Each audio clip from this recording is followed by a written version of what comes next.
বন্ধুরা আশা করি সবাই ভালো আছেন। আজকে আমি BCS assurance preliminary model test এর মডেল 2 ইংলিশ এটি সলিউশন করতে যাচ্ছি। Which of following sentence is correct, নিচের কোন সেন্টেন্সটি কারেক্ট। এখানে হচ্ছে যে she is sitting on the chair, সে চেয়ারে বসে আছে। She is sitting on the chair এটা হবে না, এটা হলো নেটিভ ইংলিশে হবে হচ্ছে যে ইন দ্য চেয়ার, এই জন্য এটা ভুল। তারপর এটা হচ্ছে I will meet you at the park tomorrow, মানে আমি তোমার সাথে সামনের দিনে পার্কে দেখা করব, এটা সঠিক।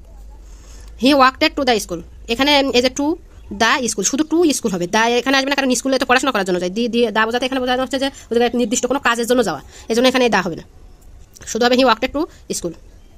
তারপর the cat jumped in the table, এটা হবে অন দ্য টেবল, মানে ক্যাট তো জাম দিয়েছে কি টেবিলের উপরে। দ্বিতীয় নাম্বার an atheist is a person who, an atheist is a person মানে যিনি আর কি ঈশ্বরে বিশ্বাস করেন না তাকে বলা হয় অ্যাথিস্ট, আর যিনি ঈশ্বরে বিশ্বাস করেন তাকে বলা হয় এথিস্ট। তাহলে এই জায়গায় যে অ্যাথিস্ট এটা হচ্ছে যে সঠিক উত্তর হবে does not believe in God, আর যদি বিলিভস ইন গড হতো তাহলে কি হতো, তাহলে হতো থেসিস্ট। তারপরে হেড গড, এই যদি কেউ ঈশ্বরকে ঘৃণা করে, যদি কেউ ঈশ্বরকে ঘৃণা করে তখন কি হবে হেড গড, এটি হলো মিসোথেসিস্ট। আর যদি কেউ লাভ গড মানে ঈশ্বরকে যদি কেউ ভালোবাসে তাকে কি বলা হয়, মানে ঈশ্বরের প্রতি ভক্তি শ্রদ্ধা, এই জন্য ডিভোট, এটার স্পেলিং হবে লাভ গড, এটি কি হবে যে ডিভোট, এক কথায় প্রকাশ। তারপরে দ্য ওয়ার্ল্ড অ্যামেনেবল শব্দের অর্থ কি? অ্যামেনেবল মানে হচ্ছে যে সহজে রাজি হওয়া বা সহযোগিতাপূর্ণ, অ্যামেনেবল মানে সহজে রাজি হওয়া বা সহযোগিতাপূর্ণ। তাহলে এখানে আর কি আছে আমরা দেখি, অ্যাগ্রিয়েবল মানে রাজি হওয়া, মোবেবল মানে কি যা সরানো যায়, যেমন চেয়ার এখান থেকে ওখানে সরানো যায়, এটা মোবেবল। ডুরেবল মানে সহ্য করা আর কি, ডুরেবল টেকসই বোঝায়। আর অ্যান্সারেবল বলতে এখানে বোঝানো হয়েছে এটি হচ্ছে যে কার কাছে দায়বদ্ধতা। অ্যাকুমিন ইজ ইনকম্পেটিবল উইথ, কি হবে মানে অ্যাকুমিন শব্দের অর্থ কি আগে এটা জেনে নিই। অ্যাকুমিন অর্থ হচ্ছে যে শব্দের অর্থ হচ্ছে তীব্রতা, তাই অ্যাকুমিন ইজ ইনকম্পেটিবল মানে অ্যাকুমিনের এই তীব্রতা, এর সাথে বেখাপ্পা কোনটা? এর প্রথমটা হচ্ছে পারসেপশন মানে উপলব্ধি করার ক্ষমতা, যা অ্যাকুমিনের কাছাকাছি আছে। তারপর অবিসিটি অর্থ হচ্ছে শারীরিক ওজন সম্পর্কিত, এটি অ্যাকুমিনের সাথে একদমই এর কোনো যোগাযোগ নেই। তারপর একটা হচ্ছে যে স্টুপিডিটি মানে হচ্ছে যে কি স্টুপিডিটি এটাই হচ্ছে সঠিক উত্তর। অ্যাকুমিন মানে বুদ্ধিমত্তা, আর স্টুপিডিটি মানে বোকামি। আর রিট্রাক্ট মানে ফিরিয়ে নেওয়া বা যা প্রাসঙ্গিক নয় তাকে কি বলা হয়, রিট্রাক্ট।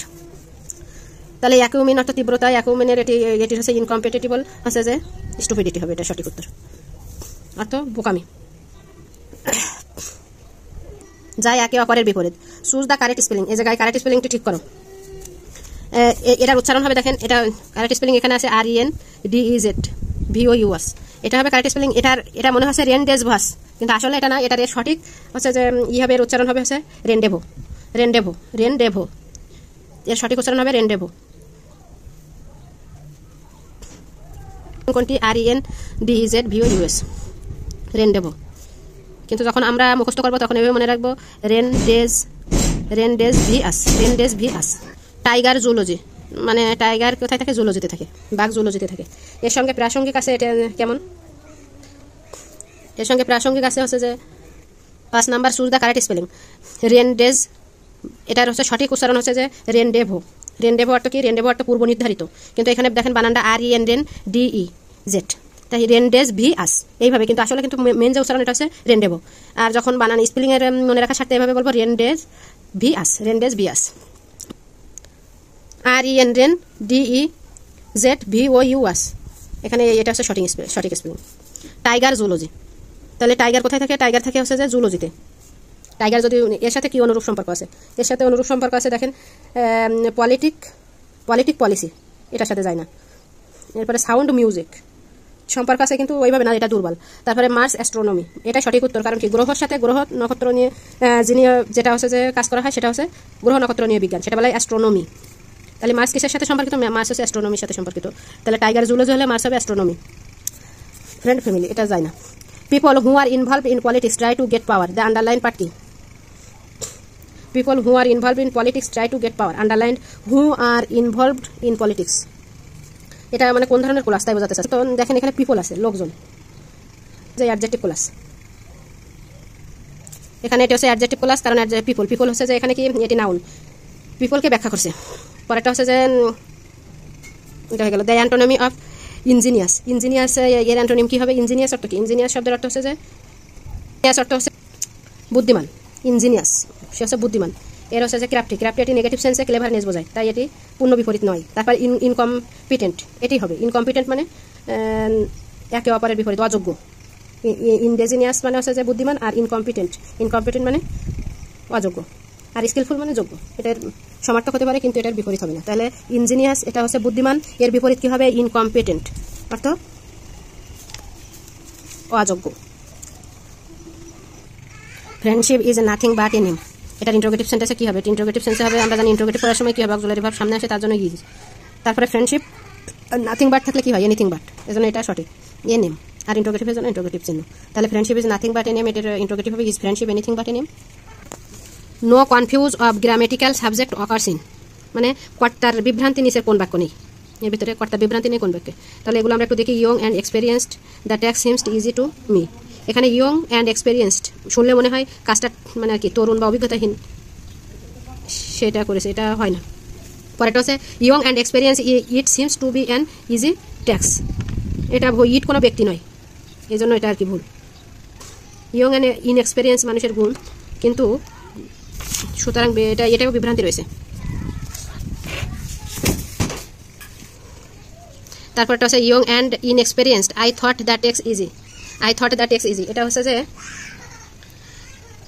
ইয়ং অ্যান্ড ইনএক্সপেরিয়েন্সড মানে এটা স্পষ্টভাবে কে বর্ণনা করছে, তাই কোনো young and inexperienced I thought the text মানে এটা বোঝা যাচ্ছে যে এই ইয়ং এবং যার দক্ষতা নেই সেটি এই বিষয়টি প্রকাশ করছে, এই জন্য এটা হবে। এর সঠিক অ্যান্সার হবে গোয়া। তারপরটা কি আছে? Young and inexperienced it was an easy text for me, এটা কি ভুল আছে? এটাও আবার ইট আছে, এই জন্য ইট আছে, এই জন্য আর কি এটা মানুষ, কিন্তু ইট তো হবে না এখানে, এটা বিভ্রান্তি আছে, এতে কনফিউশন আছে। Choose the correct translation of the sentence, বিপদ কখনো একা আসে না, এটা আমরা সবাই জানি। মিসফরচুন কামস নেভার অ্যালোন, এটা এখানে কি ভুল আছে? এখানে নেভার কি অক্সিলারি ভার্ব কামের আগে রাখতে হবে, এজন্য এটা ভুল। তাহলে পরেরটা হচ্ছে মিসফরচুন নেভার কাম অ্যালোন, তাহলে এটাই হবে, এটা সঠিক হবে। মিসফরচুনস নেভার কাম অ্যালোন, এটা হচ্ছে সঠিক হচ্ছে, বিপদ কখনো একা আসে না। তাহলে আগে নেভার পরে কাম, আর এই জায়গায় তো কামই নেই, এটাও নেই, এটা আছে আবার অ্যালোনের পরে গিয়ে, এই জন্য এই দুটো ভুল। Which of the following sentence is correct, নিচের কোনটা আবার কারেক্ট? এটা হলো কারেক্ট সেন্টেন্স, এটা কি দেখি? ইফ দ্বারা বোঝাচ্ছে এগুলো সব। প্রথমটা কি? If I studied harder I will pass the exams, if I studies harder এটা হচ্ছে কি? টেন্সের সাথে মিলে না। ইফ আই স্টাডিজ এটা হলো টেন্স আছে, আর এই জায়গায় উইল, এটা তো মিলবে না, তাই এই জায়গায় যদি প্রেজেন্ট টেন্স থাকতো তাহলে এটা মিলতো। পরেরটা হচ্ছে যে if he is a tailor he would play basketball, taller, if he is a taller he would play basketball, এটা তো যায়ও না, এটাও যায় না, কারণ এ পাশে উড আছে আর এই যে ট্রলারের সাথে সম্পর্কিত। ইজ আবার এখানে ইজ আর উড, ইজ আর উডের সাথে এটা সম্পর্ক হবে না। পরেরটা কি? If he had left earlier he would have caught, এটা হলো থার্ড কন্ডিশনাল সেন্টেন্স। বাক্যটি হচ্ছে কি? অতীত অনুশোচনার জন্য বোঝানো হচ্ছে। If he had left earlier he would have caught, এটা সঠিক। যেখানে এখানে দেখেন হ্যাড প্লাস ভি3 আছে, আমরা জানি কি হ্যাড প্লাস ভি3 যদি এ পাশে থাকে তাহলে ও পাশে গেলে উড হ্যাভ দিয়ে তারপরে ভার্ব হবে উড হ্যাভ কট। ঘ নাম্বার if you were there I would have told the matter, এটা হচ্ছে যে এটা ইফ ইউ ওয়ার দেয়ার, এটা হয় না, ওয়ার থাকলে তো এ পাশে হচ্ছে যে অন্যরকম হয়ে যাবে, উড হ্যাভ আসবে না, ইচ্ছা পোষণ করার ক্ষেত্রে হয় were. 13 number I want the letter dash now, I want the letter dash now, I want the letter এর জায়গায় কী হবে? এর জায়গায় হবে delivered, I want the letter delivered now, মানে হচ্ছে যে আমি চাচ্ছি চিঠিটা এখন পৌঁছানো হোক, এর জায়গায় হ্যাজ ডেলিভার হয় না, আর বাকিগুলো সব ভুল, ভার্বের সাথে মেলানো যায় না, তার জন্য। She is one of the delegates who has chosen to attend the convention, এখানে she is one of the delegates who was chosen to attend the convention, এখানে হু ওয়াজ চুজেন, এটাই হবে হচ্ছে যে হু ওয়ার চুজেন, এই জায়গায় ওয়াজ হবে না, এখানে কি হবে? ওয়ার চুজেন কি জন্য হবে? এই জায়গায় ডেলিগেটস আছে, ডেলিগেটস থাকলে বহু বচন, তাই ওয়াজ নয়, এখানে কি হবে? ওয়ার হবে। তারপরে এখানে ক নম্বরে হচ্ছে যে হু ওয়াজ চুজেন, তাহলে একই ব্যাপার, এই জায়গায় হচ্ছে যে ওয়ার হবে, এই জন্য এটা ভুল। দ্বিতীয়টা হচ্ছে যে that was chosen, that was chosen, এটা হবে না, এটা হলো সিঙ্গুলার ভার্ব ইউজ করা হয়েছে, এটাও ওয়াজ ওয়ার হবে, যেখানে প্লুরাল ভার্ব, এই জন্য সঠিক অ্যান্সার হচ্ছে ঘ।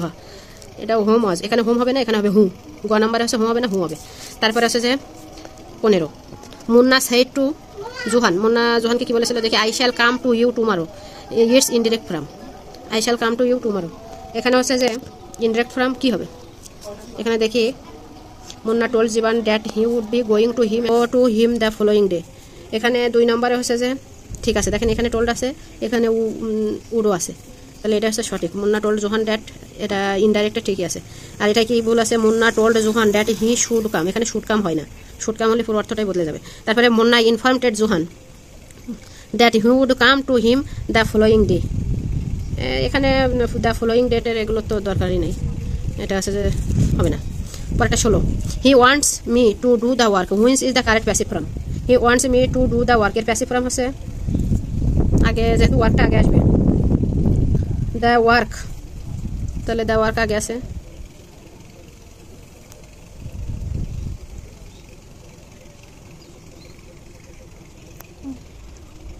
এটার প্যাসিভ হবে হচ্ছে যে he wants me to do the work, which is the correct passive. এর কারেক্ট প্যাসিভ কোনটা? এখানে দেখেন যদি ওয়ান্টস থাকে তাহলে ওয়ান্টসের কোনো পরিবর্তন হবে না, তাই হি ওয়ান্টস থেকে যাবে, তারপরে অংশটুকু পরিবর্তন হবে, তাহলে দ্য ওয়ার্ক আগে আসবে, দ্য ওয়ার্ক। তারপরে হচ্ছে যে বি টু, তারপরে টু বি হবে, এর ভিতরে জানেন যে প্যাসিভ বি আসে, তারপরে ভার্বের পাস্ট 3 ফর্ম, এটা হবে আছে যে বি ডান বাই, এখানে মি আছে, এসে বাই মি তো অবজেক্টিভ ফর্মে আছে, এই জন্য ওটার কোনো পরিবর্তন নেই। তারপরে 17 নম্বরে দেখি, they were all walking too fast and I found it difficult to catch up, ধরা। যদি কেউ পিছিয়ে পড়ে, তাহলে যদি পিছিয়ে পড়া কাউকে ধরতে চেষ্টা করা, যেন ক্যাচ আপ, মানে তারা কি খুব দ্রুত হাসছিল, এবং I found it difficult to catch up, ওদেরকে কি আমি ধরতেছে। The Thames dash London, the Thames, এখানে টেমস নদী কি লন্ডনের মধ্যে দিয়ে প্রবাহিত হয়, তাই বোঝাচ্ছে flows through, the Thames flows through London. What is the adjective of the obey? Obey এর অ্যাডজেক্টিভ কি?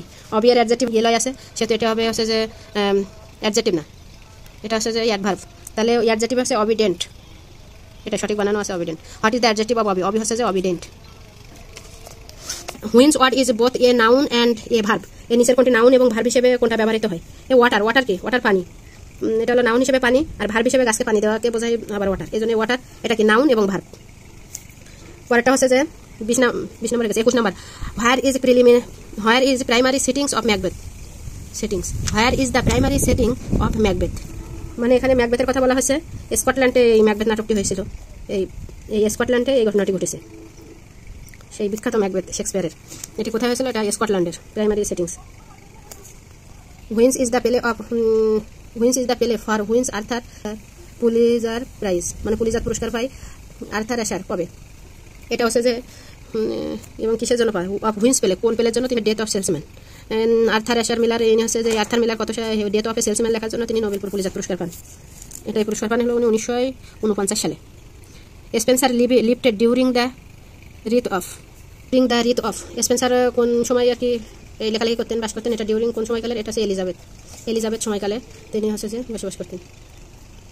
Which one is not a poetry work, নিচের কোনটি পোয়েট্রি ওয়ার্ক নয়? এটা হচ্ছে যে অ্যান অ্যাপোলজি ফর পোয়েট্রি, এটা হচ্ছে সমালোচনামূলক গ্রন্থ, এই জন্য অ্যান অ্যাপোলজি অফ পোয়েট্রি এটা হচ্ছে যে পোয়েটিক ওয়ার্ক নয়। তাহলে এটা হচ্ছে যে অ্যান অ্যাপোলজি ফর পোয়েট্রি, এটা হচ্ছে সাহিত্য সমালোচনামূলক প্রবন্ধ, লেখক হচ্ছে ফিলিপ সিডনি, আর বাকিগুলো তো আমরা জানি। The Waste Land T S. Eliot, the Canterbury Tales, এটা হচ্ছে যে জিওফ্রে চসারের, প্যারাডিলস জন মিল্টনের। Which one does not fall into the same category, মানে এর ভিতরে যেগুলো আছে এর ভিতরে আর কি একই ক্যাটাগরির ভিতরে কোনগুলো পড়ে না? এটা হচ্ছে Ophelia, Desdemona, Rosalind, Cordelia. Does not same ক্যাটাগরিতে পড়ে না হচ্ছে রোসানিল্ড, এটা হবে না, সেম ক্যাটাগরিতে পড়ে না, কারণ বাকিগুলো সব হচ্ছে যে ট্র্যাজেডি, আর এটাই শুধুমাত্র একমাত্র মনে হয় comedy. Which is known as শেক্সপিয়ারের শেষ কাজ কোনটি? এটা হচ্ছে the Tempest. I am a Jew hath এখানে হচ্ছে হ্যাথ নট এ জ আইস, hath not a Jew hands organs, where is this from? এটা হচ্ছে যে কোথা থেকে নেওয়া হয়েছে? এটা হচ্ছে দ্য মার্চেন্ট অফ ভেনিস, এটা শেক্সপিয়ারের বিখ্যাত প্লে। এখানে হচ্ছে যে এটি বলে হচ্ছে যে শাইলক, এই উক্তিটি কার? এটা একটা উক্তি, এটি বলে Shylock. I am a Jew hath not a জ আইস, hath not a Jew hands organs. Which one of the following is written by Robert Herrick, নিচের কোনটি রবার্ট হ্যারিকের লেখা? এটা হচ্ছে যে টু ড্যাফোডিলস, ওই যে জীবন ক্ষণস্থায়ী, তাই নিয়ে তিনি এটি লিখেছেন to Daffodils. The patriot is the star of our country, দেশপ্রেমিকরা আমাদের দেশের আর কি স্টার। Here the star in use কি? এখানে হিয়ার ইউজ ইন কি জন্য এটা ব্যবহার করা হয়েছে? Metaphor, simile, allegory, personification. এটা হবে যে যদি ইয়াস থাকতো তাহলে সিমিলি দেওয়া যেত, কিন্তু আস্তে কিছু না, এই জন্য metaphor. To err is human, to forgive is divine. হ্যাঁ, দ্য ডিভাইন মিন্স কি?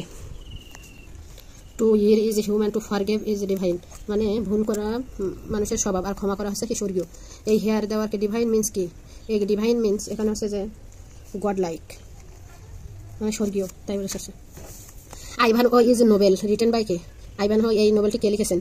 আইভানহো নোবেলটি লিখেছেন sir Walter Scott. Written in March is a poem composed by কে? এটা যে রিটেন ইন মার্স এটা উইলিয়াম ওয়ার্ডসওয়ার্থের লেখা। এই লেখায় তিনি প্রকৃতি নিয়েও লিখেছেন, প্রকৃতি নিয়েই মূলত এটি লিখেছেন। Attributes to object it is called কি? মানে এটা হচ্ছে পার্সোনিফিকেশন। এটা এমন একটা অলঙ্কার যেখানে জড় বস্তু বা প্রাণহীন বস্তুকে মানুষের গুণাবলীর মতন করে আর কি ফুটিয়ে তোলে লেখকরা, এটাই হচ্ছে personification. A tale of two cities, a tale of two cities কোন নিয়ে? লন্ডন এবং প্যারিসের গল্প নিয়ে লেখা a tale of two cities. তারপরে হোয়াট ইজ দ্য, এটা চার্লস ডিকেন্সের লেখা। তারপরে এটা হচ্ছে যে what was the first novel of Virginia Woolf, Virginia উলফের প্রথম নোবেল কোনটি? ভার্জিনা উলফের প্রথম নোবেল হচ্ছে দ্য ভয়েজ আউট। এখানে ভার্জিনা উলফ মূলত তার এই প্রথম প্রকাশিত উপন্যাসে তিনি আত্ম অনুসন্ধানের যে গল্প সেটি তিনি এখানে লিখেছেন।